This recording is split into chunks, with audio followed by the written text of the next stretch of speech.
Salam dan sejahtera, salam sejahtera untuk seluruh umat komunitas Katolik Indonesia di Hong Kong.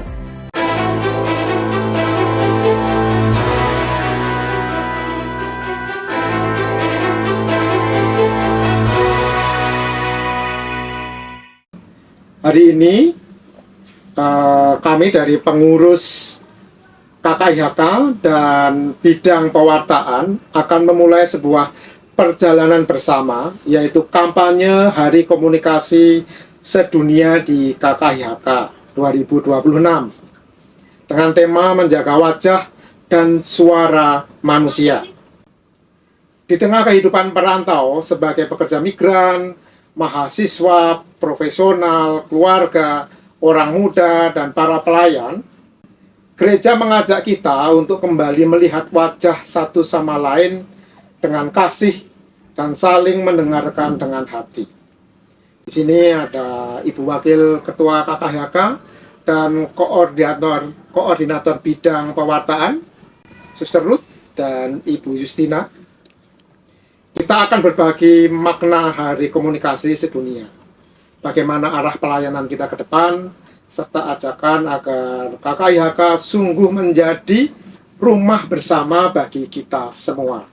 Nah, kita akan ngobrol sebentar, santai ngobrolnya, tidak menakutkan. Pertanyaan pertama kita akan ngobrol dari Ibu Wakil Ketua, pengurus yang baru, tentang Hari Komunikasi ini. Menurut Ibu selama ini bagaimana komunikasi teman-teman komunitas anggota KKIHK? Menurut Ibu? Menurut saya, terima kasih atas waktunya. Menurut saya selama ini yang saya jalani sebelumnya jadi pengurus itu ada suatu kekurangan komunikasi. Jadi sehingga ya belum begitu baik untuk kepengurusan. Jadi kurang juga saling kurang bisa menerima atau masih belum bisa bersatu gitu loh. Jadi menurut Ibu memang komunikasi itu penting. Penting ya, sangat penting ya. Nah, maka ini adalah tepat kita bisa menggali bersama bagaimana gereja Katolik ingin menyerukan untuk mengenal wajah dan suara anggota komunitas Katolik Indonesia di Hong Kong. Saya kira, betul, Pak. Baik, betul. Mari kita pikirkan bersama bagaimana kita mau mengangkat dan bisa menjadi bagian untuk memperbaiki komunikasi yang kurang baik. Ya, saya dengar kita ini sekarang masuk dalam kepengurusan baru. Iya, Nah, benar. Ya. Ibu dulu juga pernah menjadi ketua. Iya. Dan sekarang menjadi wakil ketua. Wakil ketua. Bagaimana sih rasanya menjadi pengurus KKIHK itu? Ya, sebenarnya itu suatu karunia ya. Saya paham sekali Romo Heri. Sudah berapa kali meminta saya untuk menjadi ketua, tetapi saya belum siap. Karena juga pengetahuan, juga pengalaman itu memang saya masih kurang, ya. Tetapi di sini saya bisa memahami bahwa saya terima berarti bukan dari kekurangan saya, tetapi memang supaya saya bisa melayani dengan baik gitu. Belajar dari pengurus-pengurus yang lain begitu. Memang Ibu memang ingin melayani. Benar. Selama periode yang lalu dan sekarang masih menjadi pengurus inti dari KKIHK. Ya. Apa yang ingin Ibu sumbangkan? Pelayanan apa sebenarnya yang ingin Ibu inginkan kepada semua pengurus atau semua anggota KKIHK? Yang saya inginkan sebenarnya satu ya, bisa bekerja sama dengan baik. Yaitu komunikasi dengan baik. Seandainya ada yang salah, jangan langsung disalahkan. Tetapi diberitahu dengan kasih, supaya kita juga sebagai pengurus yang belum tahu bisa menerima.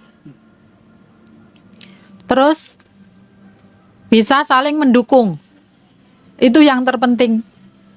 Saling mendukung, saling bekerja sama. Kita ini melayani bukan untuk cari, istilahnya cari nama. Tetapi kita melayani memang benar-benar dari hati kita. Gitu. Jadi saya berharap untuk kedepannya KKIHK ini bisa bekerja sama dengan baik agar para pengurus bisa lebih baik lagi untuk melayani di sini. Oke. Terima kasih Bu Yustina. Berarti Ibu sepakat dan mendukung kalau kita ingin bersama-sama menjadikan KKIHK ini menjadi rumah kita bersama. Kalau rumah kita bersama, seperti apa yang Ibu bayangkan sebagai pengurus? Seperti apa rumah itu rasanya? Rumah itu apa? Kita bagaimana kita menjadi damai, bagaimana kita menjadi saling mengerti, itu yang kita butuhkan. Oke. Dan itu lalu orang merasa semua diterima kalau bisa saling mengerti, Iya, betul, bisa Pak. hidup dengan berdampingan dengan damai, begitu. Iya, iya. Lalu datang ke sini itu rasanya diterima, Nyaman, iya, gitu iya, ya. iya. Oke. Terima kasih Bu Yustina atas jawabannya. Nah, sekarang ini Bu Yustina menjadi rumah itu ternyata tidak hanya rumah secara fisik. Kita itu ada rumah yang namanya rumah digital atau media sosial. Iya. Dan salah satunya KKIHK itu punya Facebook. KKI Hong Kong, terus ada Instagram KKI Hong Kong, ada YouTube-nya KKI Hong Kong, dan seterusnya. Nah, beberapa waktu yang lalu sempat terdengar atau mendengar atau percakapan lah di antara kita sendiri itu saling berselisih di media sosial, terutama di Facebook. Menurut Bu Yustina gimana supaya media sosial itu bisa bisa menjadi rumah kita juga? Menurut saya kita ini sebagai pengurus harus bisa juga menjadi contoh. Bukan saja dari kita sebagai BMI, tapi juga saya minta dari keluarga grup keluarga, dari youth kita ini bekerja sama supaya menjadi lebih baik bagaimana. Dan kalau ada kita sebagai pengurus ini seandainya ada yang istilahnya protes atau gimana, kita harus menanggapi juga dengan baik. Jangan sampai kita menanggapi dengan emosi jadi salah paham dan akhirnya melebar ke media sosial. Jadi paling tidak KKIHK ini seperti rumah yang menciptakan kedamaian atau terang baik dalam dunia nyata maupun digital. Oke.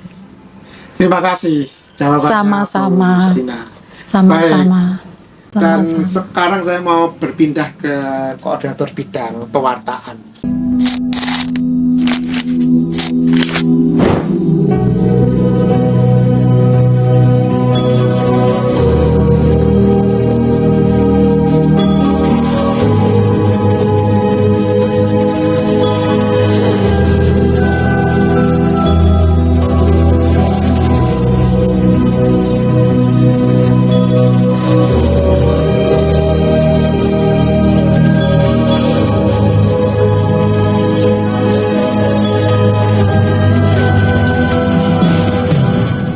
Suster Ruth sebagai koordinator bidang pewartaan KKIHK. Kita akan menyambut Hari Komunikasi Sedunia dengan tema menjaga wajah dan suara manusia.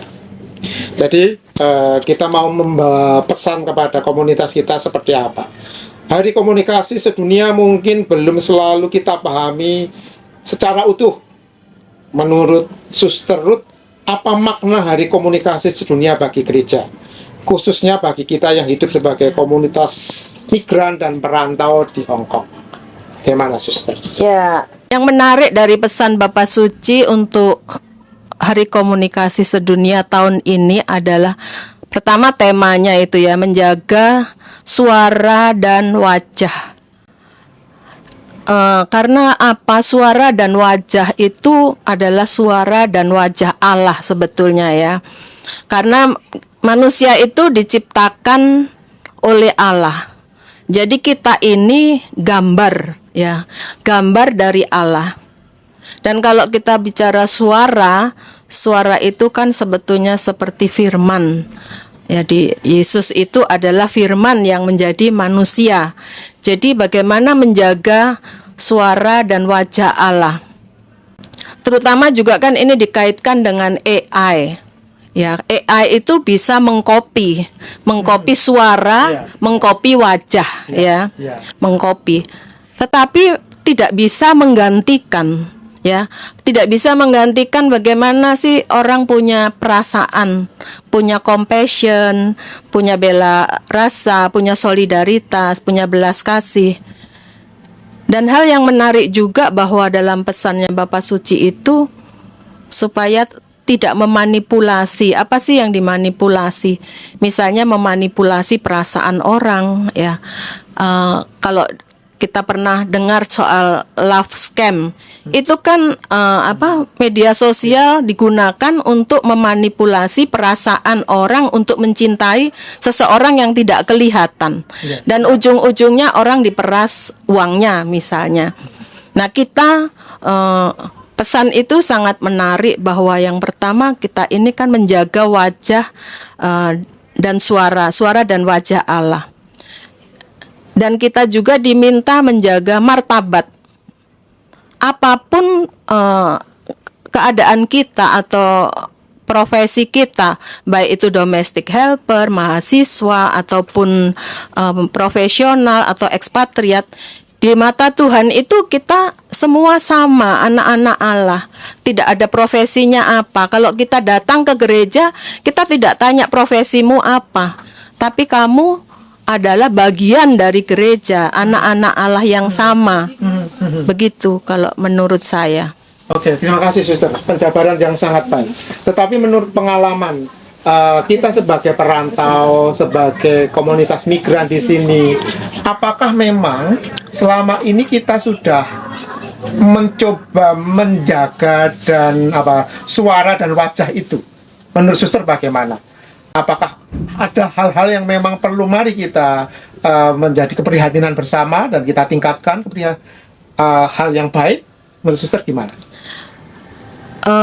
Memang kalau mau dikatakan dari unsur kesatuan atau unity itu memang belum terasa solid gitu ya Pak ya. Artinya mungkin antara grup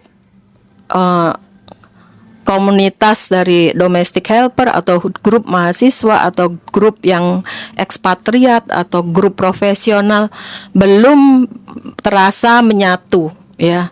Memang itu terjadi atau bisa dilihat. Tapi juga bahwa kita juga perlu menyadari bahwa kadang-kadang ada kelompok yang misalnya sudah berintegrasi dengan paroki setempat misalnya, karena mereka bisa bahasa Kantonis, mungkin bisa bahasa Inggris, sementara grup dari yang misalnya teman-teman dari domestic helper, mereka bisa Kantonis saja tapi nggak bisa bahasa Inggris misalnya. Jadi untuk menyatukan sebagai sesuatu yang sungguh-sungguh solid, memang itu masih sebuah pekerjaan rumah atau masih sesuatu hal yang perlu diperjuangkan.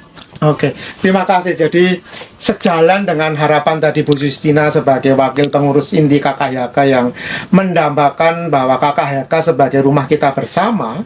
Jadi persatuan itu bisa menjadi satu impian bagaimana kita bisa mewujudkan sebagai komunitas yang bisa menjaga wajah dan suara kita bersama gitu ya. Nah, sekarang pertanyaannya, bagaimana kalau Bu Justina tadi mengatakan bahwa KKHK bisa menjadi rumah yang damai, yang saling bisa memahami, dan suster tadi itu bisa menyatukan semua kelompok atau grup.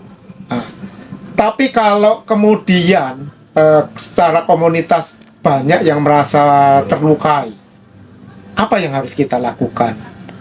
Komunikasi apa yang sebaiknya kita bangun untuk menjaga wajah dan suara kita bersama supaya tidak saling melukai?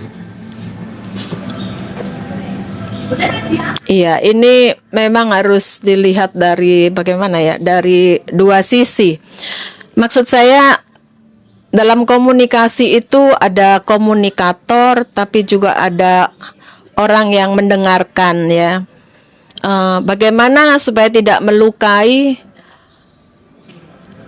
Tentu ada cara berkomunikasi yang baik, ya. Cara mendengarkan yang baik, menangkap pesan dengan baik, ya. Menerima isi dari pesan ya, karena ada komunikator, ada yang mendengarkan, pasti ada pesannya. Betul. Pesannya itu apa? Karena kadang-kadang kita menyampaikan pesan itu kan tidak sesuai dengan pesannya. Kadang-kadang kita mau menyampaikan saya lapar misalnya begitu. Intinya tuh saya lapar, tapi orang bisa menyampaikannya gini aja, dari tadi nggak ada makanan. Kemana aja saya sudah bayar kok nggak ada makanan. Ya. Jadi orang kan nggak bisa menangkap bahwa maksudnya itu saya lapar. Ya. Tapi kalau yang ditangkap orang bungkusnya, yang ditangkap itu bungkusnya, maka orang tidak bisa menangkap bahwa saya lapar. Ya. Kok udah jam segini nggak ada makanan, saya sudah bayar kok nggak ada makanan, misalnya seperti itu. Tapi bilang aja terus terang, aduh saya ini lapar nih, saya sebentar lagi mau latihan atau mau apa, ada makanan nggak ya? Itu kan sangat gampang untuk ditangkap pesannya. Oke, ya. Tapi sebagai orang yang mau menangkap pesan juga mesti, jadi harus saling memahami. Ya. Saya sering kali kalau menghadapi misalnya orang dengan temperamen ya, dalam artian tertentu temperamennya tinggi atau temperamennya keras misalnya, saya harus menyimpulkan ini kira-kira maksudnya apa, pesannya apa, sehingga ditangkap pesannya, bukan kulitnya. Seperti kita makan durian ya, durian itu kan enak, tapi coba kalau kita makan kulitnya, kan nggak bisa dimakan kulitnya. Sepakat, suster. Kita harus buka duriannya, baru kita dapat enaknya, itu durian. Atau mangga dibuka dulu, kupas, baru dapat manisnya. Tapi kalau kita mau grogoti langsung durian ya, kita terluka, kena durinya. Nah, suster, gini suster, tadi Bu Justina menginginkan bahwa kita mulai membangun komunikasi, dan ini bertepatan dengan Hari Komunikasi Sedunia. Bapak Paus Gereja Katolik menyerukan bagaimana kita menjaga wajah dan suara manusia kita bersama dalam komunitas. Nah, komunikasi ternyata menjadi sangat penting. Apa dari program atau harapan atau langkah-langkah apa yang suster bayangkan untuk komunitas Katolik Indonesia di Hong Kong untuk menyambut Hari Komunikasi Sedunia yang temanya saya kira sangat menarik? Program apa yang suster inginkan atau kita kembangkan bersama nanti? Tentu saja program ini membutuhkan perjumpaan. Nah, sesuai ya. Inti dari komunikasi sosial itu adalah perjumpaan yang lebih intens, atau dapat dikatakan ya, kalau mau dikatakan lebih sering ya, bisa juga lebih sering. Hanya medianya apa, kan gitu kan. Karena seperti dikatakan tadi, AI itu bisa mengcopy orang, suara, wajah, tapi kan kita nggak bisa menggantikan. AI itu tidak bisa menggantikan kehadiran kita. Maka kehadiran itu juga perlu perjumpaan, perlu medianya untuk berjumpa, kapan, di mana. lalu isinya apa ya. Jadi di mana kapan kita bisa bertemu antara komunitas mungkin yang keluarga, komunitas mahasiswa ataupun yang pekerja migran, di mana kita bisa bertemu bersama-sama, mungkin bukan dengan acara yang spektakuler lah, santai-santai ngopi bersama lah, atau ngobrol apa gitu, santai tetapi kekeluargaan. Oke. Buat yang muda-muda kan enak juga ya diajak ngopi bareng atau rujaan bersama. Keluarga juga bisa diundang untuk bersaksi atau memberikan sharing pengalaman bagaimana sih jadi profesional atau hidup berkeluarga, kok bisa bertahan 20 tahun perkawinan, kok mungkin juga bekal untuk yang muda yang mau menikah, nggak takut, nggak terobsesi banyak yang gagal dalam perkawinan. Tapi ketika menyaksikan banyak pasangan-pasangan yang juga yang berhasil kok, yang setia sampai sekarang, itu juga membantu orang muda. Jadi menjembatani antara yang family komunitas yang keluarga ataupun komunitas yang mahasiswa, dan juga membantu juga yang mungkin yang domestic worker yang baru datang, mungkin yang mau berkeluarga atau yang mau bagaimana berkarir lagi yang lebih baik. Ada masukan peluang seperti itu. Terima kasih, Suster. Ternyata banyak hal yang bisa kita kerjakan nanti dalam rangka kita mau mengkampanyekan Hari Komunikasi Sedunia, menjaga wajah dan suara manusia. Semoga lewat media sosial KKIHK kita tersentuh dan kita digerakkan untuk secara bersama-sama bagaimana membangun KKIHK sebagai rumah kita bersama, pertemuan bersama, membangun komunikasi yang baik agar kita bisa mewartakan kasih Allah di dalam keluarga kita, rumah kita, komunitas Katolik Indonesia di Hong Kong. Terima kasih, sampai jumpa.